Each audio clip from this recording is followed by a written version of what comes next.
અમદાવાદ શહેરમાં પૂર્વ વિસ્તારમાં જશોદાનગર આત્મવિલોપનના ઘટનામાં એસ્ટેટ અધિકારીઓ સામે પૈસા લેવાનો આરોપ કરવામાં આવ્યો છે, ત્યારે કોર્પોરેશનના એસ્ટેટ ખાતા સામે સવાલ ઉઠાવવામાં આવ્યા છે. એસ્ટેટ ખાતું સૌથી વધુ ભ્રષ્ટાચારી હોવાનો આક્ષેપ વિપક્ષ દ્વારા કરવામાં આવ્યો છે. ભૂતકાળમાં એસ્ટેટ ખાતામાં પ્રકારના અધિકારીઓ પકડાયા છે અને તેમની સામે કાર્યવાહી કરવામાં આવી છે, ત્યારે હજુ પણ અધિકારીઓને પકડીને કાર્યવાહી કરવા માંગ કરવામાં આવી છે. અધિકારીઓની રહેમ નજર હેઠળ બાંધકામ કરવામાં આવે છે અને ત્યારબાદ હપ્તા લેવામાં આવે છે. આસિસ્ટન્ટ ટીડીઓ હર્ષદ ભોજક 20 લાખની લાંચ લેતા એસીબીના હાથે ઝડપાયા હતા. શાહપુર વોર્ડના ઇન્સ્પેક્ટર સુનિલ રાણા સામે આવક કરતાં વધુ સંપત્તિ અંતર્ગત કાર્યવાહી કરવામાં આવી હતી.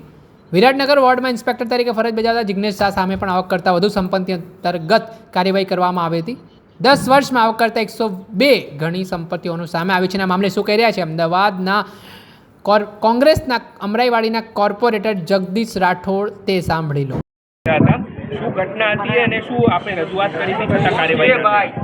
પૂર્વ ઝોનમાં છેલ્લા 4 મહિનાથી હું પૂર્વ ઝોનના ડેપ્યુટી મ્યુનિસિપલ કમિશનર, અમદાવાદ શહેરના મ્યુનિસિપલ કમિશનર, આસિસ્ટન્ટ મ્યુનિસિપલ કમિશનરને મેં પૂર્વ ઝોનના જુદા જુદા વોર્ડમાં થતા ગેરકાયદેસર બાંધકામો વિશે મેં માહિતી આપી હતી. મારા વિસ્તારમાં રખિયાલ ઇન્ડસ્ટ્રીયલ જે ઝોન છે ત્યાં આફ્રિકાવાલા એસ્ટેટમાં બીજા મહિનામાં એક વેપારીના 18 શેડ તોડી નાખવામાં આવ્યા. 18 શેડ તોડી નાખ્યા પછી ફરી પાછા બનાવવામાં આવ્યા. ત્યારે એ વેપારીનો મને ફોન આવ્યો. મેં એમને કહ્યું, સારું કર્યું, તમારું આ કામ થઈ ગયું. મને કહે, સાહેબ, આ કામ કરવા માટે અમારી પાસેથી 40 લાખ રૂપિયા લીધા છે.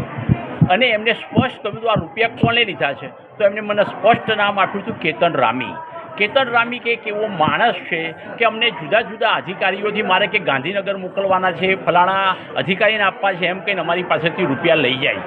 આજે પૂર્વ ઝોનમાં આફ્રિકાવાલા એસ્ટેટ હોય, મોતીલાલ એસ્ટેટ હોય, ગજાનન એસ્ટેટ હોય, ભટ્ટ બ્રધર્સ હોય, સોનેની ચાલ ઉપર પાસે આવેલું ગણેશ પ્લાયવુડ, જે કલેક્ટરનો આખો કલેક્ટરનો પ્લોટ છે, જ્યાં જિગ્નેશ શાહ જે 2 મહિના પહેલાં સસ્પેન્ડ થયા, એ પ્લોટના પૈસા લેવા માટે વ્યક્તિ સસ્પેન્ડ થયા હતા. પૂર્વ ઝોનમાં એસ્ટેટ ખાતામાં હર્ષદ ભોજક હોય, સુનિલ રાણા હોય, જિગ્નેશ શાહ અને હાલમાં કેતન રામી, આ બધા જ લોકો સાથે મળીને ગરીબ વેપારીઓને લૂંટી રહ્યા છે. અને આવા નર્મદાબેન જેવા ગૃહિણી જે કહેવાય, એની પોતાની એક સામાન્ય દુકાનને ઘર બચાવવામાં બેને પોતાનો જીવ ગુમાવ્યો છે.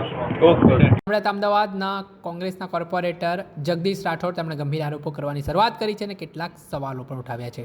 દર્શક મિત્રો, એન કવરેજ ન્યૂઝને આપ લાઈક કરી લો, સબસ્ક્રાઇબ કરી લો અને શેર કરવાનું ભૂલતા નહીં.